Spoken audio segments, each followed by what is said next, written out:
Hello students, good morning to all of you. Today we will discuss about next topics of economics and economy. इसके बारे में study करनी है हमें economics and economy. कल हमने किया था concepts and meanings of economics. कल मैंने इकोनॉमिक्स का आपको कॉन्सेप्ट्स को डिस्कस किया था. आज हम करने वाले हैं जो इकोनॉमिक्स के टू पार्ट्स होते हैं कौन कौन से, micro economics and macro economics. Mainly तो टू पार्ट्स इकोनॉमिक्स के कौन कौन से, micro economics and macro economics. तो सबसे पहले हम डिस्कस करते हैं माइक्रो इकोनॉमिक्स. इसके बारे में माइक्रो इकोनॉमिक्स. तो इकोनॉमिक्स का मीनिंग तो सभी को पता है. यहाँ जो ये माइक्रो है, what is the meaning of micro.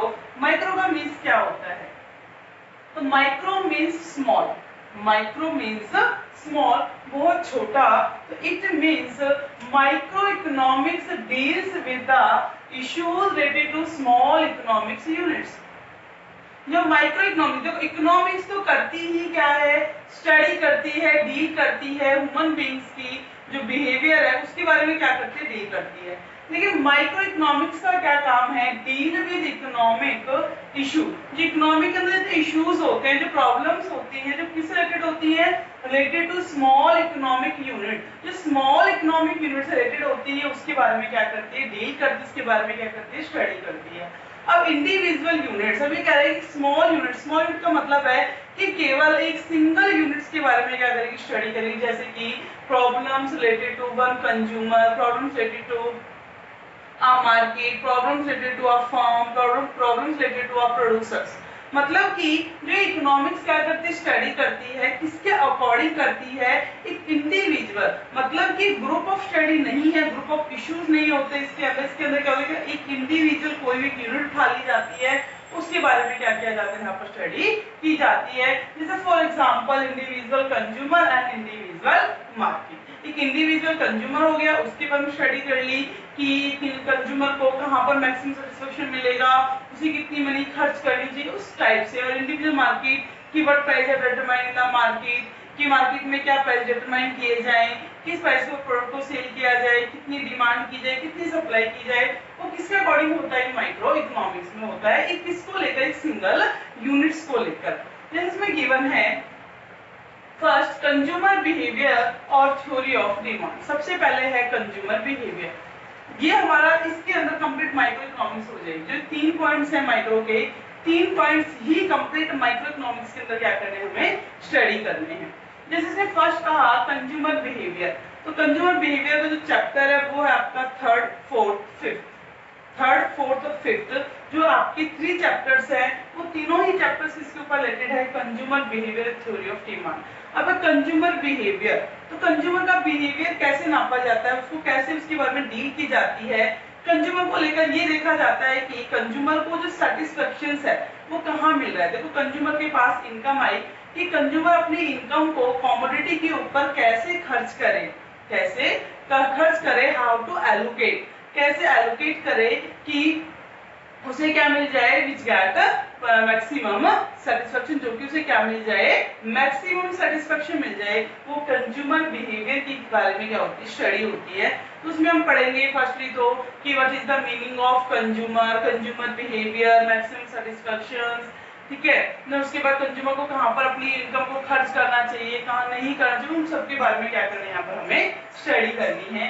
फिर आएगा थ्योरी ऑफ डिमांड. बिकॉज जो कंज्यूमर होता है, कंज्यूमर किसके अकॉर्डिंग चलता है, अकॉर्डिंग टू डिमांड करता है, किसके अकॉर्डिंग, प्राइस के अकॉर्डिंग. तो प्राइस में डिमांड में क्या रिलेशंस है, प्राइस और डिमांड के बीच में क्या रिलेशंस है. उसके बाद इनवर्स रिलेशन है, तो उसका क्या मीनिंग है, वो सारे हमें क्या करने हैं, यहाँ पर स्टडी करने हैं थ्योरी ऑफ डिमांड के अंदर. डिमांड में भी बहुत सारे कॉन्सेप्ट्स आएंगे कि what is the meaning of demand, कि डिमांड क्या होती है. उसके बाद डिमांड, लॉ ऑफ डिमांड क्या है, इसके डिटरमिनेंट्स क्या क्या होते हैं. उसके बाद इस डिमांड को कैसे मेजर किया जाता है, इसकी जो डिग्री है उसको कैसे मेजर करोगे, किस मेथड से आप मेजर करोगे. तो वो क्या है, थ्योरी ऑफ डिमांड है.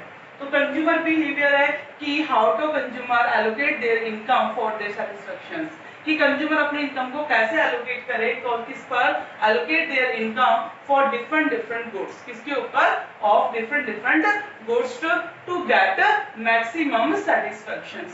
तो वहां पर टू टाइप्स की हम क्या पढ़ेंगे, वहां पर थ्योरी पढ़ेंगे कि कंज्यूमर्स क्या करेगा जब एक कमोडिटी को परचेज करे तो कितनी इनकम स्पेंड करनी चाहिए उसे, अगर दो कमोडिटी को परचेज करे तो कितनी इनकम स्पेंड करनी चाहिए, या फिर कई बार हम उसकी क्वालिटी को भी क्या कर लेते हैं, मेजर कर लेते हैं, मतलब कि कंज्यूमर की बिहेवियर को इन मतलब इन क्वांटिटेटिव वे और क्वालिटेटिव वे, दोनों ही वे में हम क्या कर सकते हैं, उसको मेजर कर सकते हैं।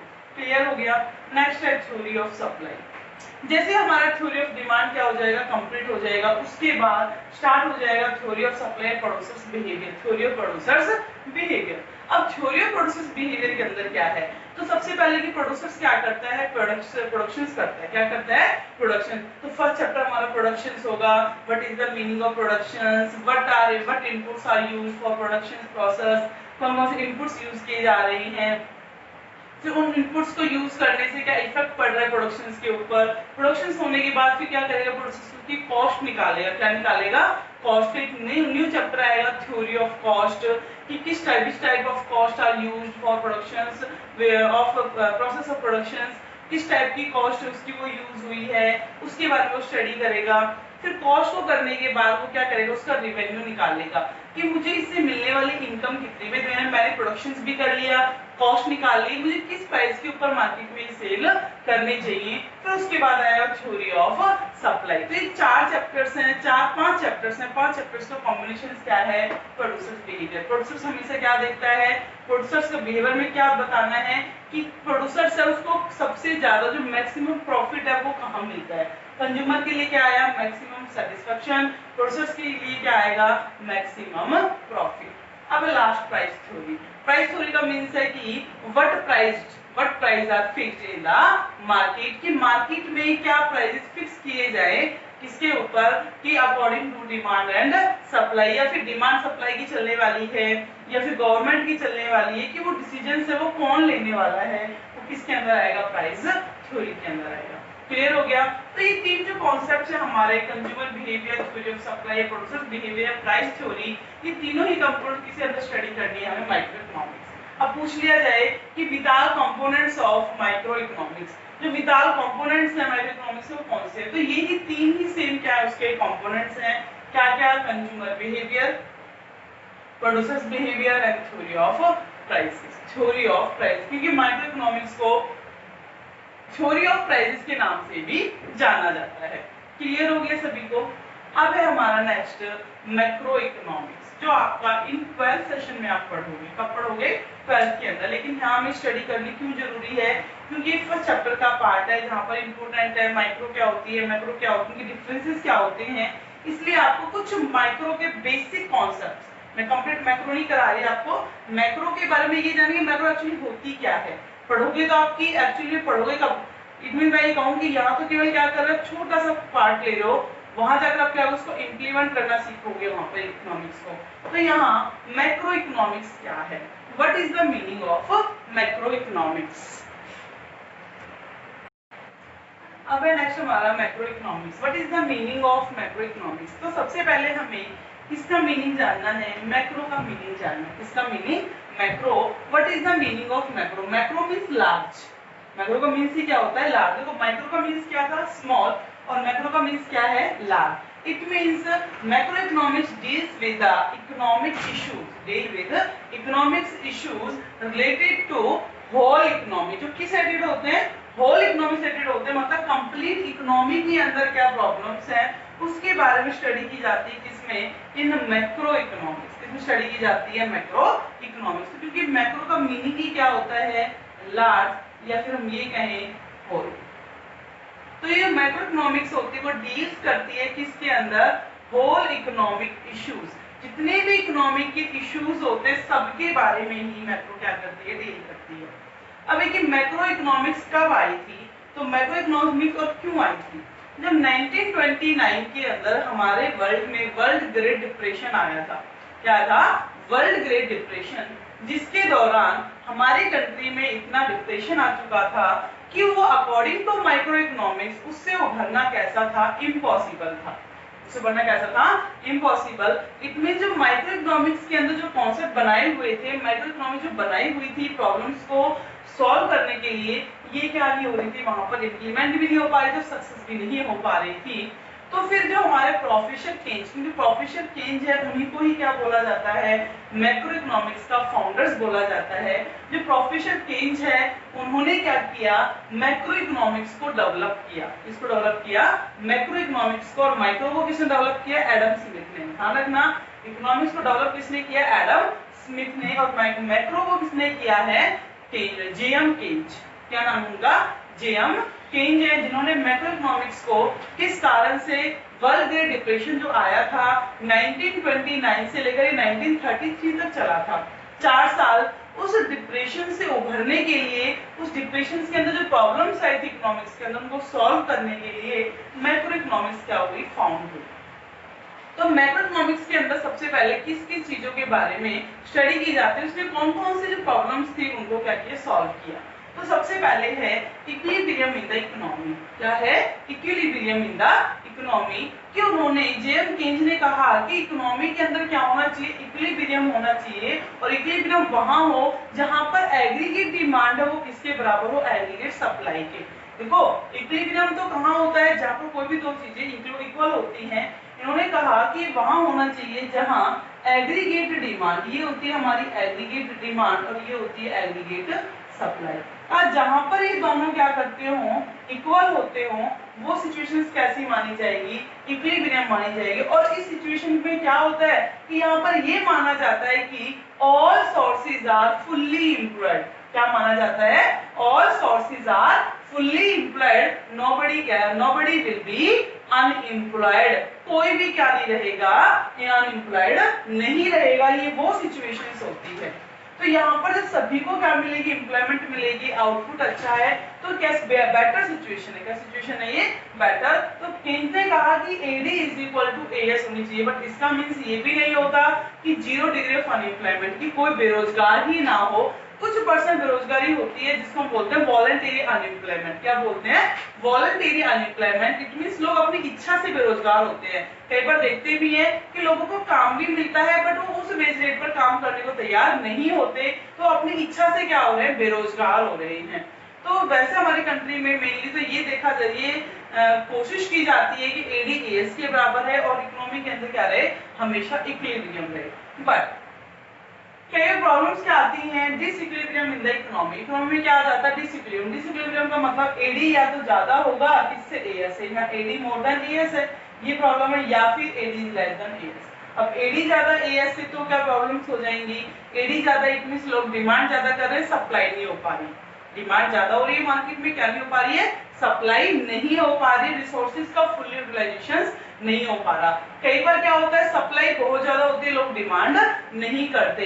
जैसे कि आज की सिचुएशंस में हम कहीं चल रहा है, क्यों, क्योंकि मार्केट में गुड्स बहुत ज्यादा रेडी है, लोग क्या नहीं कर रहे, डिमांड नहीं कर रहे। डिमांड ना करने का कारण क्या है कि लोगों के पास क्या नहीं है, मनी नहीं है।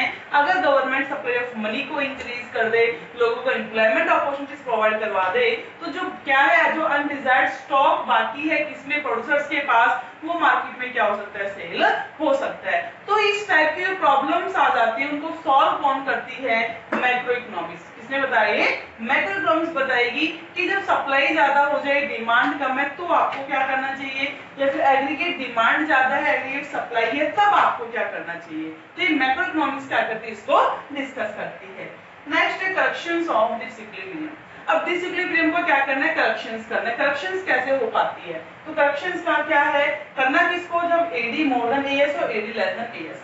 मैंने कहा एडी मोर देन एएस, तो एग्रीगेट डिमांड ज्यादा है किससे, एग्रीगेट सप्लाई से ज्यादा है। एग्रीगेट डिमांड किससे ज्यादा है, एग्रीगेट सप्लाई से। तो डिमांड का मतलब है कि पर्सन्स क्या कर रहे हैं, डिमांड ज्यादा कर रहे हैं, लेकिन मार्केट में प्रोसेस क्या नहीं कर पा रहा, उनकी डिमांड के अकॉर्डिंग सप्लाई नहीं कर पा रहा है। तो क्या करना चाहिए, सप्लाई इंक्रीज करनी चाहिए। इट मीन जो रिसोर्सेज है, जो हमारे पास आइडल रिसोर्सेज हैं, उनका क्या किया जाए, फुलर यूटिलाइजेशन किया जाए, ऑप्टिमम यूटिलाइजेशन किया जाए, जिससे लोगों की डिमांड पूरी की जाए। क्यों, क्योंकि जब डिमांड ज्यादा होगी और सप्लाई कम होगी, सभी को पता है कि डिमांड ज्यादा हो जाएगी, सप्लाई कम होगी, तो क्या होगा कि प्राइसेस इंक्रीज होंगे। तो क्या आ सकता है, इन्फ्लेशन आ सकता है। क्या आ सकता है, इन्फ्लेशन आ सकता है। उस सिचुएशन से बचने के लिए प्रोड्यूसर्स को क्या करना चाहिए, टाइम टू टाइम सप्लाई करनी चाहिए। तो करेक्शंस हो गया। दूसरा जब AD is less than AS, यहाँ AD कम और AS ज्यादा, इट मींस मार्केट में सप्लाई ज्यादा है गुड्स की, बट हम लोग क्या नहीं कर रहे, डिमांड नहीं कर रहे। डिमांड ना करने का सबसे मेन कारण क्या है, या तो देखो हम किसके ऊपर बिलीव करने लगे हैं, सेविंग्स के ऊपर। हम खर्च नहीं कर रहे हैं, हम ओनली सेव कर रहे हैं। सेविंग कर रहे हैं तब भी हमारी डिमांड कम होगी, तो हमें क्या करना है, कम से कम सेविंग्स करनी है। क्यों? क्योंकि मैक्रो के पॉइंट ऑफ व्यू से सेविंग्स क्या नहीं होती, बेटर नहीं होती, सेविंग्स वर्च्यू नहीं होती, सेविंग्स हमें नहीं करनी है, अकॉर्डिंग टू मैक्रो इकोनॉमिक्स नहीं करनी है। ठीक है, फिर ये दूसरा क्या होगा कि हमारे पास क्या नहीं, इनकम नहीं है, तो गवर्नमेंट की क्या जो रिस्पॉन्सिबिलिटी है क्या बनती है कि वो हमें एम्प्लॉयमेंट अपॉर्चुनिटीज प्रोवाइड करवाए।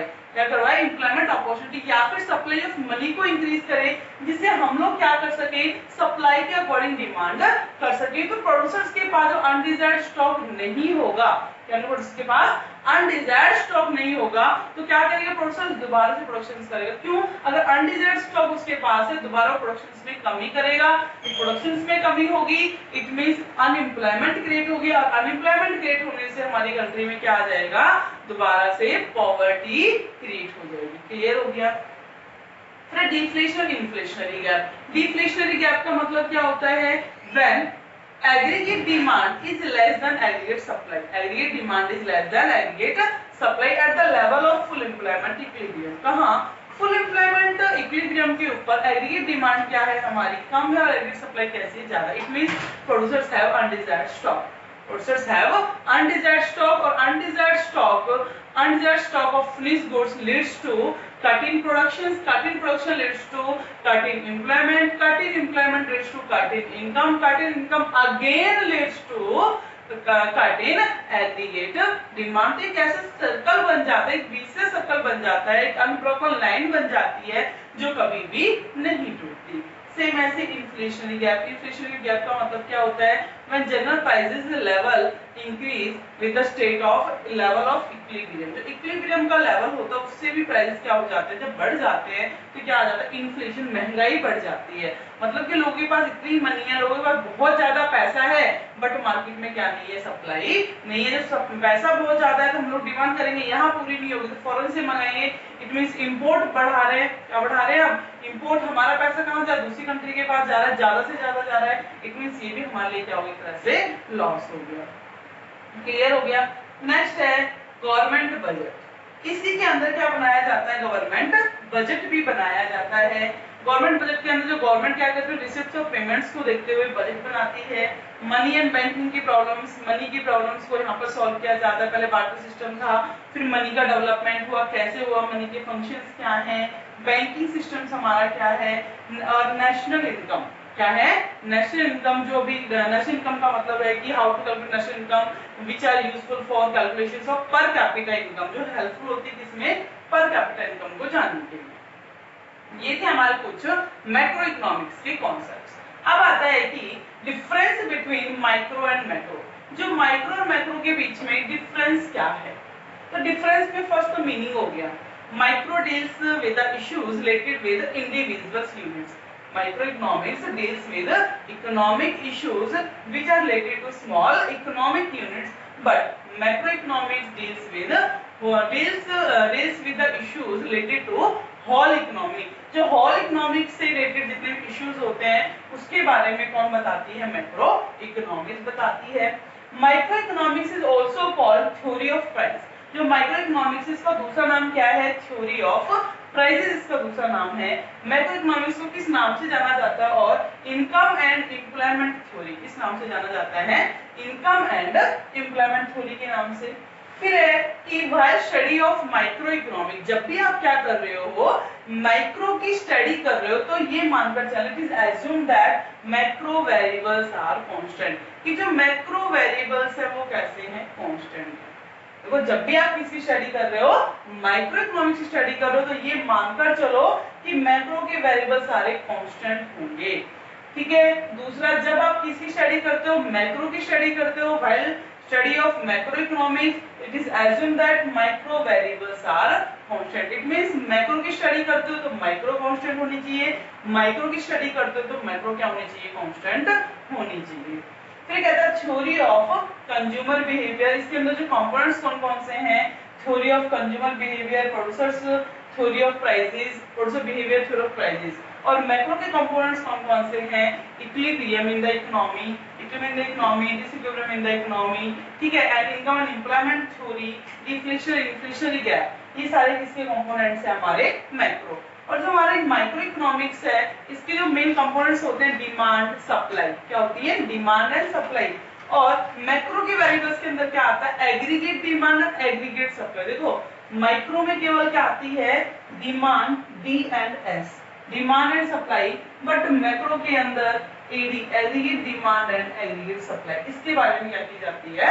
स्टडी की जाती है। तो ये थे हमारे माइक्रो एंड मैक्रो इकोनॉमिक्स क्या है, उनके विचार कंपोनेंट्स क्या क्या हैं और उनके डिफरेंसेस। सभी को क्लियर हो गया होगा?